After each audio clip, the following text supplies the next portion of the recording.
We are humbled by the amazing turnout today, and thank you all for deciding to spend a few hours with us. So I have the daunting task of being the first speaker for our inaugural event here in Europe. The goal here is just to kind of give you a little bit of a point of view as to how we see the industry evolving, a little bit about where we think it's going to go next. The only thing that will come close to sounding like a sales pitch throughout the entire day, we hope, only because we'll talk a little bit about what the company has focused on and done. But our primary purpose here is to give you a single point of view, our point of view as to how the industry is evolving. So as Rob said, I'm Kirk McDonald. I'm the president of the company. 2 years here at PubMatic, celebrated in October. Just briefly before that, I've spent my entire career as a publisher. So out of school, I worked at Condé Nast for 3 years. I worked at Ziff Davis for a few years, helped launch Ziff Davis as operations here in the UK when we launched PC Mag UK and PC Direct with a bunch of really good colleagues in this market. Then I went to CNET, and I actually spent nearly 9 years at CNET building up that organization's revenue team. I went on to a company called Aquantive. We ran an ad network and we sold the Atlas technology platform. We sold that business into Microsoft, and then I decided to go back to traditional media as a publisher again. And I showed up at Time Inc., where I left just about 3 years ago. I was then the president of digital for Time Inc. In the corporate group, managing our properties around the world on a digital basis. So why would I end up at a company like this? Why would I end up at a tech company? I saw that what really needed to happen was publishers needed technology. This intersection of media and technology meant someone had to make the way for the publishers easy from a technology standpoint. And this company's mission, which has been set out since its beginning to enable the publisher to realize the full potential of their digital assets, really felt like the right place to be. So excited about that and excited about sharing some time with you. So I'm thrilled to be here. It's our first conference, as we said, in Europe, and I'm going to try to get this clicker going, and you guys met that guy already, so he's come and gone. Here we go. So, a few points. We believe the industry is at a tipping point. The industry is changing from a do-it-for-me to a do-it-with-me model of solutions providers. And we think this is an important transition that is taking place. The publisher wants to be in control and wants to actually understand what's happening. The black box, give it to, I'll give you my inventory and you take care of all of the mechanics for me and send me a check at the end of the month is going away. That focus on the enterprise solution for the publisher is one that says, I want to be enabled to control the platform on my own terms. They're no longer satisfied with being told, don't worry about it, we'll take care of it. They want to control it. We see this a lot, right? So 7 out of 10 spending marketers now in the US are building their own bidders. So they themselves are saying, we want to control even the buying function. Backlash from some clients against the agency trading desks seems to be rising. There's a little bit of a conflict in the US markets, and we think it's actually perpetuating around the world between the relationship between the DSPs and trading desks. Now, I'm sorry, I'm beginning to use acronyms, but I'm hoping that that they all resonate. So the demand-side platforms and trading desks are beginning to have some conflicts, and agencies and direct advertisers themselves are getting involved. What that means for our business is that we are no longer focused on the yield portion of what we do. So when PubMatic started, we started as a yield optimizer, which is let's just solve for the problems of publishers' undersold inventory or inventory that's left over considered remnant. The reality is that the platform itself has become more strategic in nature and now is solving a publisher's packaging strategies for both direct sold or direct reserved and their non-guaranteed or discretionary inventory. And that's a big shift, all right? The necessities now are going beyond the technology alone, therefore, because now that it's leaning into the reserved inventory, there's got to be a stronger relationship between the technology and the humans who do your direct sales as publishers. So we believe the tipping point has come where the industry has been innovation-led, technology innovation-led, disrupted a lot of the models that existed as to how publishers monetize and how inventory was bought and transacted.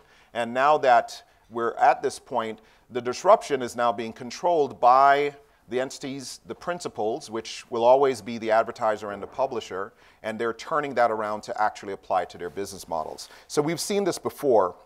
We should all be excited about this. This is about maturation and ubiquity. It marks an even more rapid expansion of the industry at this point, and at a scale that would not even be conceivable just 5 years ago when we were all first talking programmatic language. So let's look at some precedents. If you think back to when IBM developed the first computer, it was nothing more than a scientific calculator, but it took up the size of a room, right? They estimated the market at that point to be only about 100 computers. Now everybody, all of us, have 2 to 3 computers in our lives, not including the small one that sits in our pocket which is called a smartphone, right? Our kids all have computers. Communications used to be that executives or business professionals would come in and dictate messages to assistants who would then type it in a typewriter and send letter out through mail services. Not anymore. Now every executive, everyone in this group types for themselves and manages to be their own personal assistant on the go. You know, buying a home even 10 years ago was a fairly laborsome process that involved so many layers of service. The reality is today we all have apps that actually help us to get this done. The concept that technology comes and disrupts is persistent. It has been the case for years. We believe that is happening with ad tech. So right now, ad tech has been the disruptor, but we are at that turning point where it is now being put in the hands of those that will control it, and the technology is now sort of going to fade fast. So that's an interesting statement from a technology company. We actually believe, purposefully, have built our model in such a way that we should become transparent. We should be the foundation of your business. And that sounds, again, like we don't think we've become important. On the contrary, we think as the cornerstone or the foundation of what you do, we will remain relevant and important to you, but will not be the topic of the conversation. The conversation should shift to your business models, to the way that you sell your relationships, the relationships you've worked hard to attain between your consumer and your content, the consumer and your service that you provide them, and you should make those available to marketers who are looking to work with you and actually are not interested really in having a lot of intermediaries sit between those two relationships. We should enable what you do, and that's been, as I said, part of our mission statement. Technology is and always has been a means to an end. So when we started in 2006, we were the first ad network or yield optimizer. We were then also the first to bring RTB to publishers. First to create an integrated mobile platform with 10 to 20% of our customers now already using our mobile strategies. And recently we're the first with a holistic sales channel management capability. This is a unified optimization across reserved or guaranteed and non-guaranteed inventory. Not using a rapid waterfall to do it, but actually doing unified optimization or competing auctions at the impression level. All are great technology innovations and enablers, but really they are tools in your hand. It brings me to where we are headed now as a company, and there are really 2 dimensions to what we think happens next. Okay? First, the ad server as we know it, the muscle-bound but dumb ad server is going to go away. It is dead. It is simply a muscle function, but it needs intelligence. So the intelligent layer, the strategic control of this is really where we're headed next. It doesn't mean that you should go back to your offices and start shutting down your relationships with your ad server at all. It means over the next 2 to 3 years, the industry will transition from legacy ad serving platforms built before the notion of audience existed, built really before the concept of real-time bidding and real-time delivery of ads, an RTB, an audience-enabled ad server that seamlessly blends your non-guaranteed or your reserved with your non-guaranteed or your discretionary inventory with your guaranteed or reserved inventory is really what the future holds. So why is it happening? First, the chasm between the premium and direct sales on one hand that fought each other, so a binary approach to I will either sell it direct or I'll let the machines take it over, is blurring. That's becoming a gray area, and we're seeing more and more CPMs in the programmatic world start touching up against the CPMs you achieve with some of your direct sales. Second, the pounds in programmatic that are buying are finally getting to be big enough, sizable enough, that nobody wants to risk simply leaving a small department of ad operations people to take care of it. That department is now fully integrated into your revenue strategy. All right? This is creating the need for multi-sales channel, multi-consumption channels, an ad server that seamlessly understands audience and can act in real time. So PubMatic is excited because that's where we're headed. That's where we're pointed with our business, and we intend to continue doing that. The second element or dimension that we think is really important is the introduction of the human API. This doesn't all happen with machines. So we believe it becomes problematic if it is only programmatic. And if it's only programmatic with machines, it will not succeed. We recognize the power of the technology. We get it. We are the builders of it, right? But we've seen a shift in the need of our customers in terms of how they want to use our platform.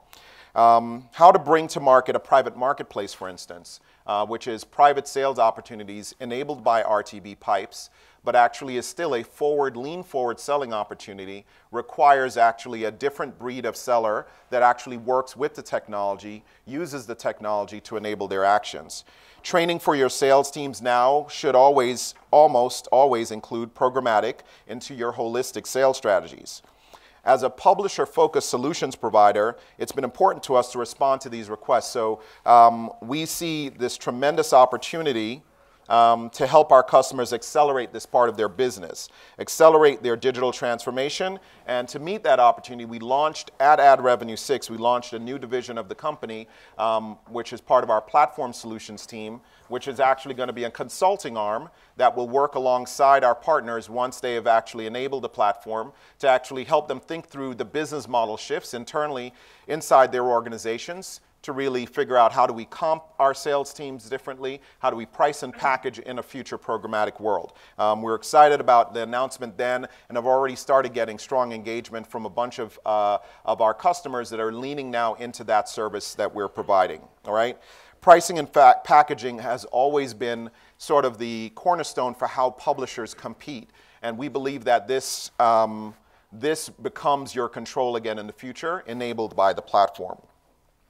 There will be best practices to learn and mistakes to be made, and excited as a company to join in with our partners in solving those things. Our solutions go well beyond technology and will include that formalized consulting approach going forward. At our Ad Rev 6 conference in New York, we released a global RTB study, and by no measure do I expect you to be able to read what's on the screen. So we've made the research available to you, and I believe it's actually sitting up on our website. Let me talk to you a little bit about a couple of stats in there, right? So at Ad Rev 6, we talked about this. We commissioned a survey by IDC, and it shows that RTB-based sales in Western Europe will grow 54% to $3.2 billion by 2017, with total RTB-based direct sales contributing 16% of that total direct sales. Now that direct sales are part of RTB sales, this is that exact blurring of the lines that we talked about earlier that's happening. So within this, in Europe, among the three major markets, the United Kingdom, Germany, and France, the UK is the furthest along in adopting RTB. Here in the UK, RTB-based display ad sales will stand for about 284 million in 2013, or 14% of total display sales. That's actually up 80% since last year, though, and that's the important thing to look at. It's the CAGR growth on all of these shifts in display advertising moving towards RTB and programmatic that's really interesting when you get a chance to go through the research. So let me give you those stats for Germany and for France. For the other two continental European markets, in Germany, We're looking at RTB spending will be about 157 million in 2013. That's actually up from 82% since 2012. In France, 113 million, or 11% of all display ad sales in 2013 will be RTB, and that's up 99% compared to 2012. It's the growth year over year that really points to where this is heading in the future. So today, we are excited about what's going to be a great lineup of speakers. Discussions that we hope you will engage in the breaks and with the speakers on the platform. The future for us is about this partnership of human and machine, okay? Our industry is dependent on it to actually succeed and grow. We are convinced that the future of the programmatic ecosystem is dependent on this, the new normal.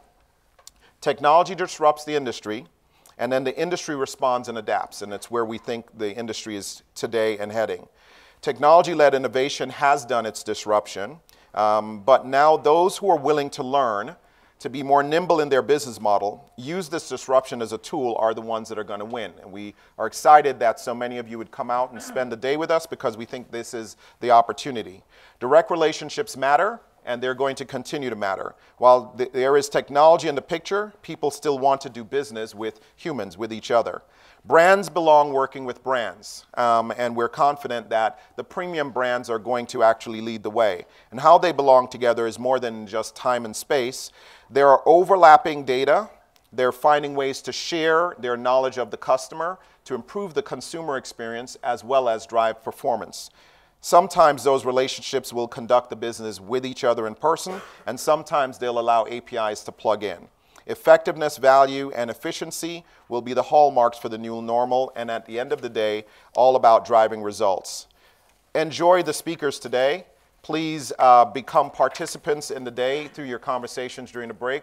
We look forward to spending the day with you, and with that, I'm going to turn over to our next segment, and I'm only 5 minutes over time. Oh, I'm turning over to John Stoneman, but thank you so much for your time.